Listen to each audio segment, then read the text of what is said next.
Vivekananda Nursing Academy. So today I am going to talk about diabetes mellitus during pregnancy.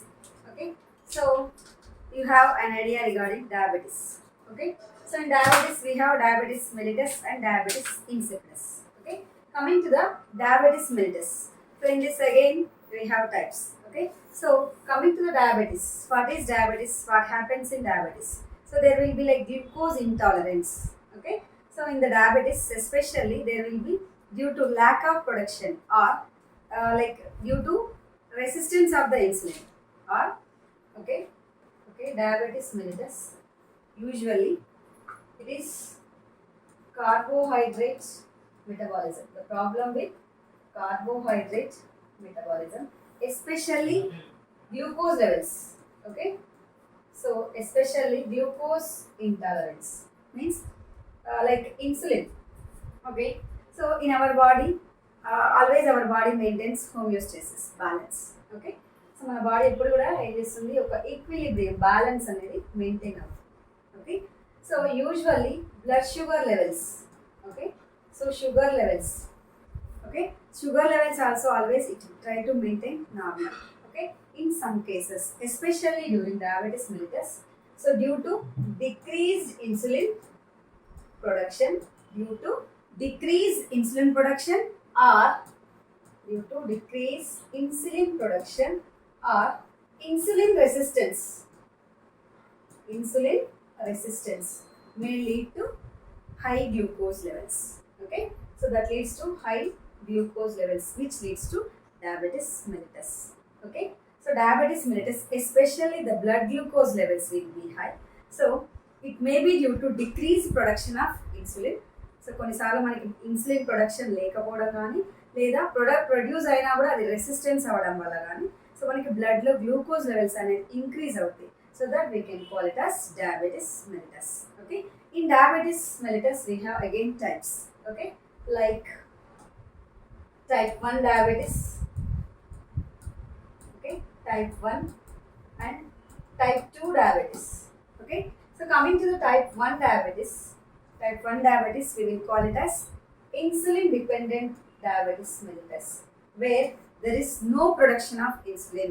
Okay, there is lack of production or no production of insulin which leads to IDDM, insulin dependent diabetes mellitus. Okay, insulin dependent diabetes mellitus, or usually it starts from the childhood age.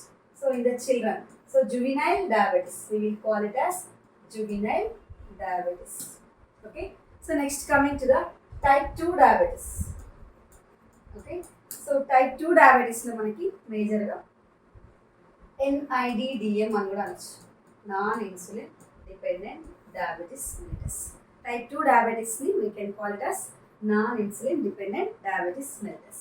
Okay, so ఈ type 2 diabetes అనేది యూజువల్గా అడల్ట్స్లో వస్తుంది, especially like aged persons who are like 35+.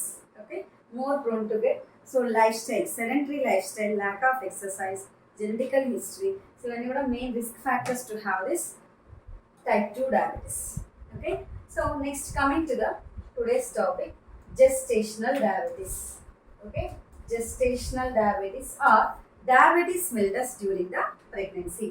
So gestational means diabetes during pregnancy. So ఇక్కడ మనకి diabetes during pregnancy means before onset of pregnancy, అంటే pregnancy కంటే ముందు there is no blood sugar high.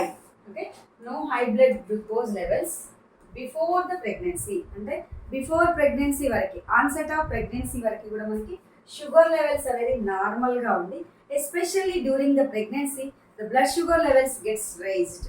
Okay, so during pregnancy మనకి blood sugar levels ఏదైతే increase అవుతుందో so that we can consider or called as diabetes during pregnancy or gestational diabetes.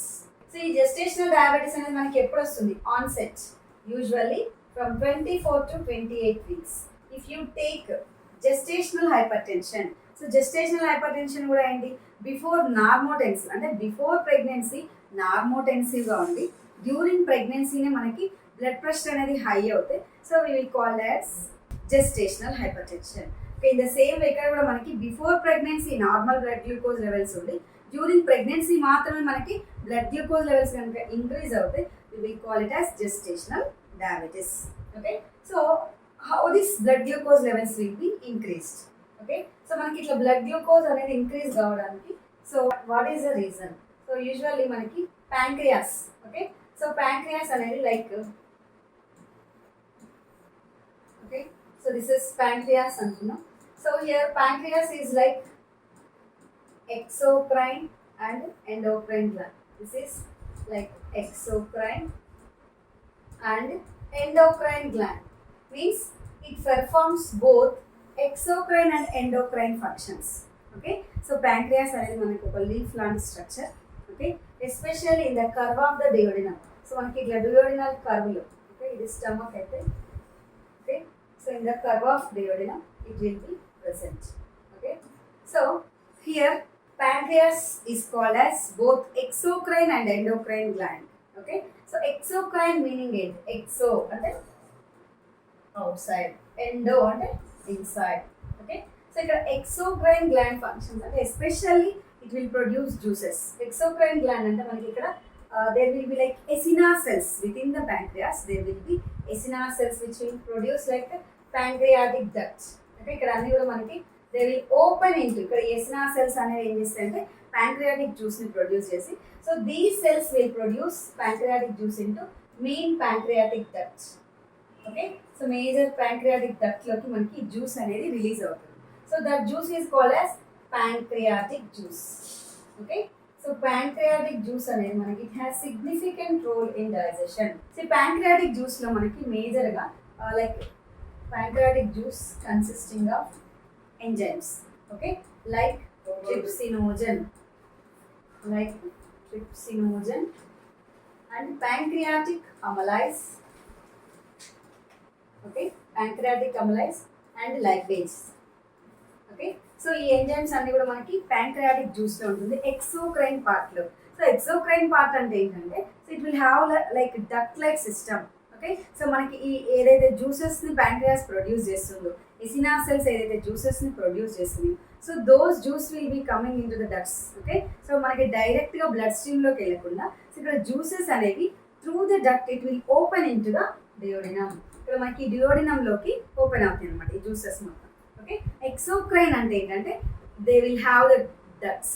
Okay, exocrine glands అంటే ఇట్లా ducts అంటే కాల్వల్ లాగా మనకి canals లాగా ఉంటుంది అనమాట. సో డైరెక్ట్ గా కాకుండా ఇక్కడ మనకి కెనాల్స్ లాగా ఉంది, ఈ కెనాల్స్ ద్వారా మనకి టార్గెటెడ్ ఆర్గాన్ అంటే మనకి మేజర్ ఈ ప్యాంక్రియాటిక్ జ్యూస్ ఎక్కడికి రీచ్ అవ్వాలి, this has to reach to the duodenum. So duodenum లోకి మనకి ఫుడ్ ఎప్పుడైతే రీచ్ అవుతుందో సో స్టమక్ లోంచి ఫుడ్ అనేది డియోడినమ్కి whenever it reaches the food into the duodenum so మనకి ప్యాంక్రియాటిక్ జ్యూస్ అనేది రిలీజ్ అవుతుంది. So it helps in digestion.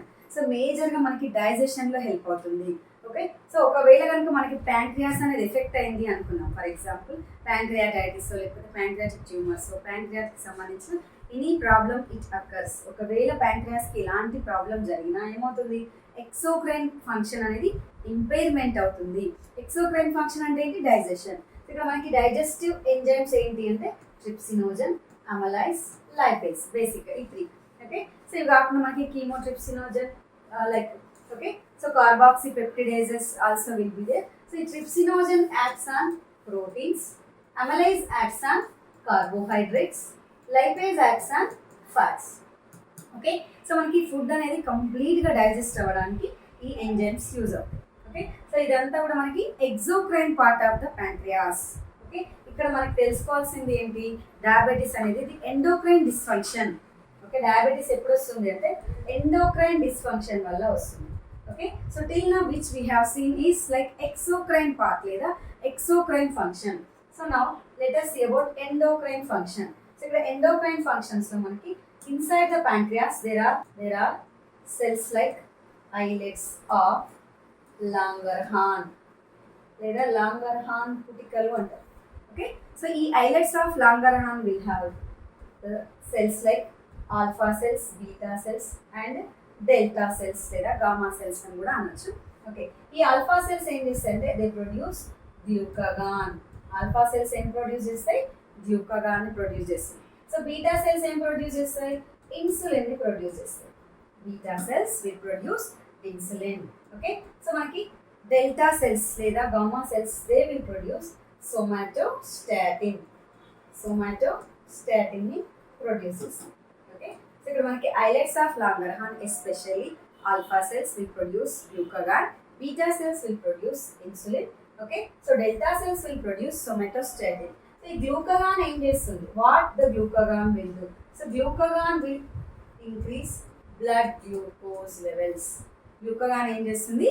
Blood glucose levels ని ఇంక్రీజ్ చేస్తుంది. ఓకే, ఇన్సులిన్ ఏం చేస్తుంది?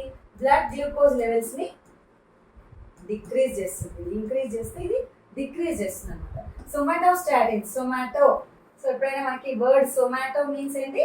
Something related to body. Somato అంటే ఏంటి? Not Zomato, this is సొమాటో.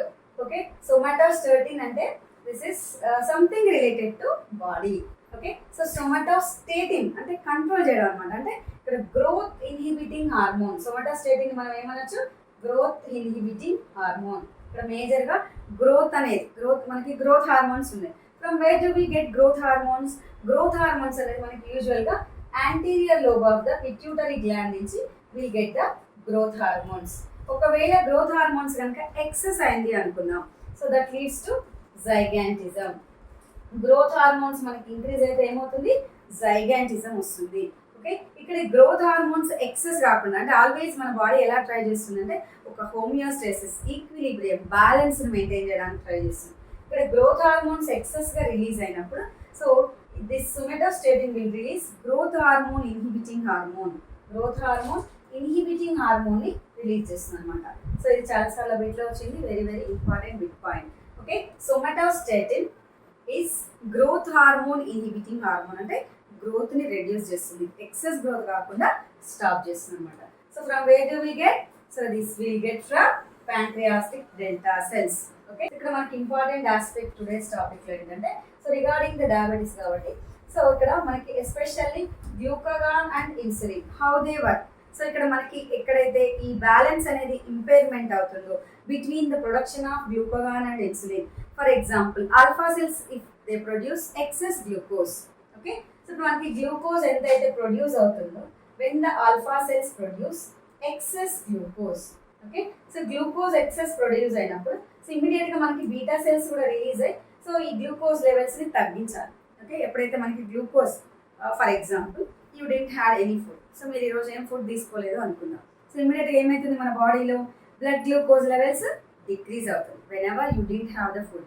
So మీరు ఎప్పుడైతే ఫుడ్ తీసుకోవాలి, కొన్నిసార్లు మనం ఫాస్టింగ్లో ఉండడం కానీ ఏదైనా పనిలో పడి ఫుడ్ తీసుకోకుండా మర్చిపోవడం, so what ever reason it may be, if you didn't take the food. Okay, so మీరు బాగా పనిలో పడి ఫుడ్ తీసుకోలేదు అనుకుందాం. Okay, if you didn't take the food, so ఇమీడియట్గా ఏం జరుగుతుంది? ఒక హాఫ్ డే మీరు ఫుడ్ తీసుకోలేదు. So many of the times even we do the fasting. Okay, మనం కొన్నిసార్లు ఫాస్టింగ్ కూడా ఉంటాం. సో అప్పుడు ఏం జరగవచ్చు? బ్లడ్ గ్లూకోజ్ లెవెల్ అనేది ఆటోమేటిక్గా తగ్గిపోతుంది. ఎప్పుడైతే బ్లడ్ గ్లూకోజ్ లెవెల్ తగ్గిందో, సో అవర్ బాడీ ఏం చేస్తుంది? Always it try to maintain a balance. Whenever it comes down, okay, blood sugar level down అయింది అంటే ఇమీడియట్గా మనకి ఏం జరుగుతుంది అంటే, ఇక్కడ ఆల్ఫా సెల్స్ ఏం చేస్తే గ్లూకాగాన్ని ప్రొడ్యూస్ చేస్తుంది. ఓకే, సో గ్లూకాగాన్ ఏం చేస్తుంది అంటే షుగర్ లెవెల్ని ఇంక్రీజ్ చేస్తుంది. Okay, so alpha cells will produce glucagon. So ఒకవేళ మనకి రెడీమేడ్గా, అంటే మనం ఫుడ్ తీసుకోలేదు, షుగర్ లెవెల్ లేదు అనుకున్నా కూడా, సో మనకి లివర్లో excess glucose if you consume more, so మనం ఎప్పుడైనా ఎక్కువ ఫుడ్ తీసుకున్నాం అనుకుందాం, లేదా ఎక్సెస్ ఫుడ్ మనం కన్జ్యూమ్ చేసినప్పుడు, సో మనకి స్టోర్ అయిపోయి ఉంటుంది అనమాట. గ్లూకోజ్ అనేది ఏం జరుగుతుంది? స్టోరేజ్ అవుతుంది. సో గ్లూకోజ్ ఎలా స్టోర్ అవుతుంది అంటే గ్లైకోజన్ ఫామ్లో స్టోర్ అవుతుంది. Glucose will be stored as glycogen. Okay, glucose అనేది excess glucose if you consume more food. Okay, మనం ఎక్కువ ఫుడ్ తీసుకుంటే ఏమవుతుంది? సో ఎక్కువ గ్లూకోజ్ రిలీజ్ అవుతుంది. సో కార్బోహైడ్రేట్స్ కనుక మనం ఎక్కువ కన్జ్యూమ్ చేస్తే, so more glucose you will get. Okay, ఎప్పుడైతే మీరు మోర్ గ్లూకోజ్ని if you have in your body, so this more glucose will be converted, అంటే మన బాడీకి ఎంత రిక్వైర్మెంట్ ఉందో, సో అంత కంటే ఎక్స్ట్రా అయిన గ్లూకోజ్ ఏం చేస్తుందంటే it will be converted as glycogen. So ఇది గ్లైకోజన్ లాగా మారిపోతుంది అనమాట. Okay, so it will convert like A glycogen and it will be stored in the liver. So ఇక్కడ మనకి గ్లైకోజన్ ఫామ్లో స్టోర్ అయి ఉంటుంది అనమాట. ఓకే, సో ఇక్కడ మనకి బ్యాంక్లో మనం మనీ ఎట్లా దాచుకుంటామో, ఇది సేమ్ వే గ్లైకోజన్ కూడా లివర్లో ఆ విధంగా స్టోర్ అయిపోయింది. సో మళ్ళీ మనకి అప్పుడు ఎప్పుడైతే నీడ్ ఉందో, సో మనం ఎట్లా will get back in the same వే ఇక్కడ కూడా మనకి ఈ గ్లైకోజన్ అనేది బ్రేక్ డౌన్ అయ్యి గ్లూకోజ్గా మారుతుంది. Okay, when ever we require మనకి ఎప్పుడైతే గ్లూకోజ్ అవసరమో ఇట్లా ఫాస్టింగ్ చేసినప్పుడు, సో మనకి ఎప్పుడైతే ఎనర్జీ అవసరమో, గ్లూకోజ్ లెవెల్ తగ్గిందో, సో ఆల్రెడీ స్టోరేజ్ అనేది ఉంది కదా, ఆ స్టోర్ అయిన గ్లైకోజన్ నుంచి, గ్లైకోజన్ అనేది మనకి బ్రేక్ డౌన్ అయ్యి glycogen will break down into glucose. This is called as glycogenolysis. That is called as glycogenolysis. అంటే గ్లైకోజన్ అనేది లైసిస్ బ్రేక్ డౌన్ అవుతుంది. సో గ్లైకోజన్ బ్రేక్ డౌన్ వల్ల ఏం జరుగుతుంది, గ్లూకోజ్ అనేది ఫామ్ అవుతుంది. ఓకే, గ్లూకోజెనిసిస్. ఓకే, ఒకవేళ న్యూ గ్లూకోజ్ ఫామ్ అయితే దాన్ని ఏమనొచ్చు, గ్లూకోనియోజెనిసిస్ అనొచ్చు. ఓకే, ఇక్కడ గ్లైకోజెనోలైసిస్ జరుగుతుంది. ఓకే, గ్లైకోజెనోలైసిస్ జరిగి మనకి గ్లూకోజ్ అనేది వస్తుంది. ఓకే, జనరల్గా మనకి మన బాడీ ఎట్లా మెయింటైన్ చేస్తుంది అంటే, so alpha cells will produce glucagon, beta cells will produce insulin. So ఎప్పుడైతే మన బాడీలో బ్లడ్ షుగర్ లెవెల్ తగ్గిందో, సో ఇమీడియట్గా ఏం చేస్తుంది, alpha cells will produce glucagon. So glucagon ఏం చేస్తుందంటే, సో ఒకవేళ మనం ఫుడ్ తీసుకోకుండా గ్లూకోజ్ లెవెల్స్ తగ్గిపోయినా కూడా, సో ఏదైతే స్టోరేజ్ ఫామ్లో ఉందో గ్లైకోజన్, సో దాన్ని బ్రేక్ డౌన్ చేసి కూడా మనకి గ్లూకోజ్ని మన బాడీకి చేరవేస్తుంది అనమాట. Okay, so this is about alpha cells and glucagon. So coming to the insulin, ఇక్కడ మనకి ఇన్సులిన్ అనేది key role, important role. So insulin అనేది మనకి ఇంపార్టెంట్ రోల్ని ప్లే చేస్తుంది. ఓకే, సో ఇన్సులిన్ ఏం చేస్తుందంటే, ఇన్ అవర్ బాడీ, మన బాడీలో ఈచ్ అండ్ ఎవ్రీ పార్ట్, అంటే ప్రతి మన బాడీలో ఉన్న, మన బాడీ ఎలా మేడప్ అయింది, సెల్స్ తోటి మేడప్ అయింది. Okay, so how many cells we have, count ఉందా, countless. Okay, numerous cells. Okay, so అంటే number of cells together to perform specialised function. అంటే సెల్స్ అన్ని కలిసి మనకి టిష్యూస్ కలిసి ఆర్గాన్స్ అన్ని సిస్టమ్స్ అన్ని కలిసి మన హ్యూమన్ బాడీ అనేది ఫ్రేమ్ అయింది. అయితే ప్రతి సెల్కి, అంటే మన బాడీలో ఉన్న each and every cell requires energy. So energy మనకి ఎలా వస్తుంది, ప్రతి సెల్కి ఆక్సిజన్ రిక్వైర్మెంట్ ఉంది, ఎనర్జీ కావాలి. సో ఎనర్జీ అంటే ఏంటి, నథింగ్ బట్ గ్లూకోజ్.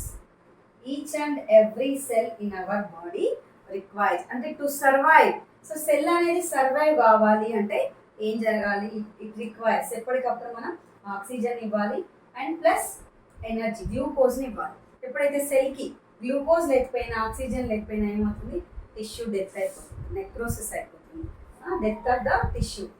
ఫస్ట్ మనకి ischemia, inflammation and death takes place necrosis తోటి. ఇప్పుడు మనం ఫుడ్ తీసుకున్న తర్వాత whatever food you consume, so మనం పొద్దున్న లేచిన దగ్గర నుంచి whatever food you consume, so that may belongs to carbohydrates, proteins, okay, fats and even vitamins, minerals కూడా ఉండొచ్చు. మనం తీసుకునే ఫుడ్లో మేజర్గా మ్యాక్రో న్యూట్రియంట్స్, అంటే మ్యాక్రో అంటే లార్జ్ క్వాంటిటీలో మనకి అవసరం పడే ఫుడ్స్ని మనం మ్యాక్రో న్యూట్రియంట్స్ అంటాం.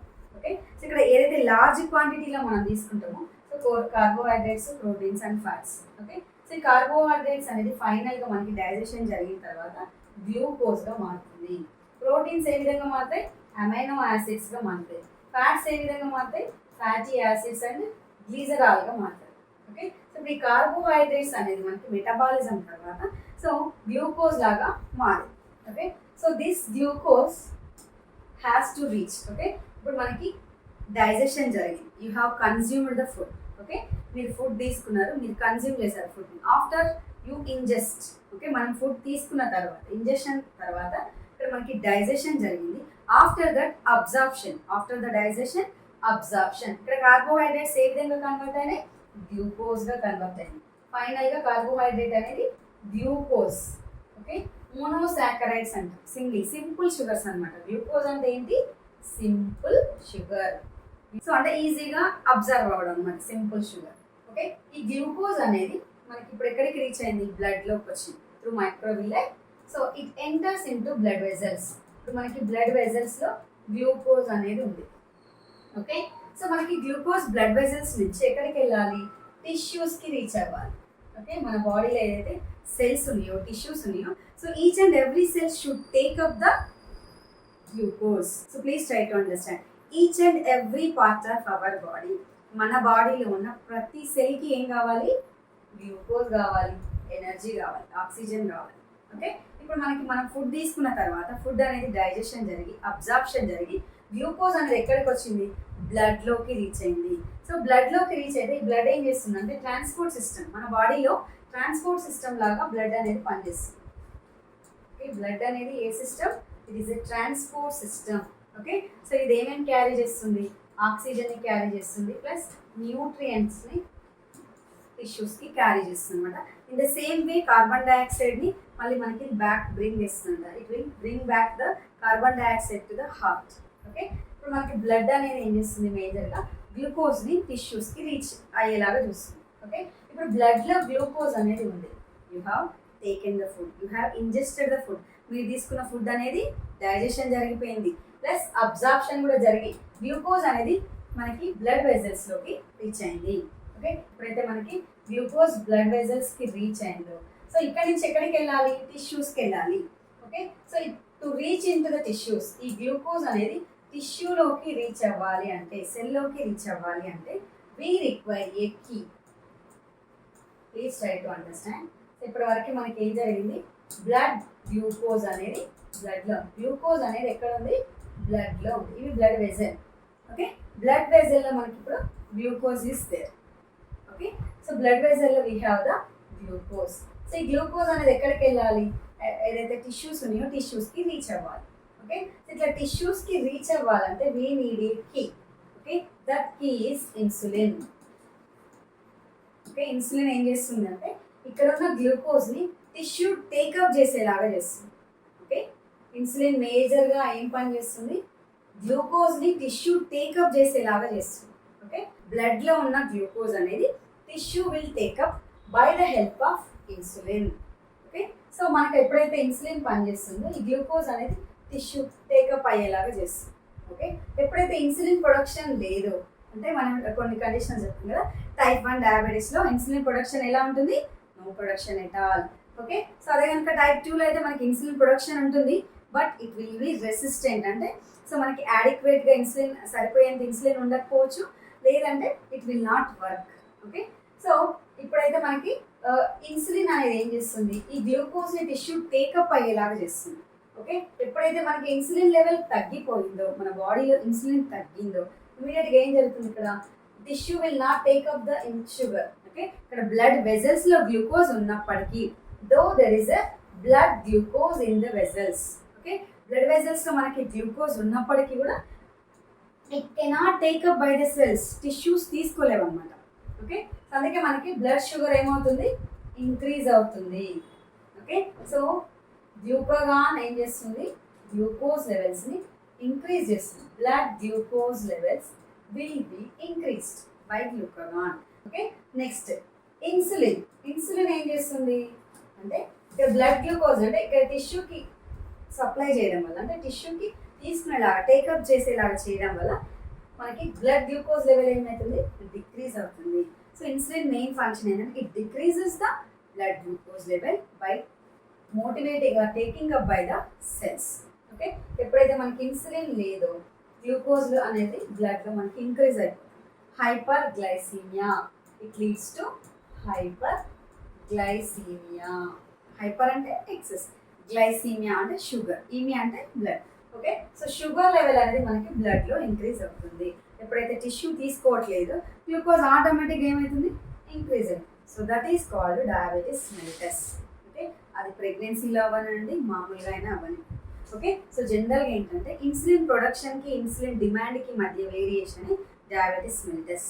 సో మనకి ఎంతైతే సప్లై అయిందో అంతకు మించిన డిమాండ్ ఉంది అనుకుందాం. సో అక్కడ మనకి ఒక ఇంబ్యాలెన్స్ అనేది వస్తుంది. That leads to diabetes mellitus.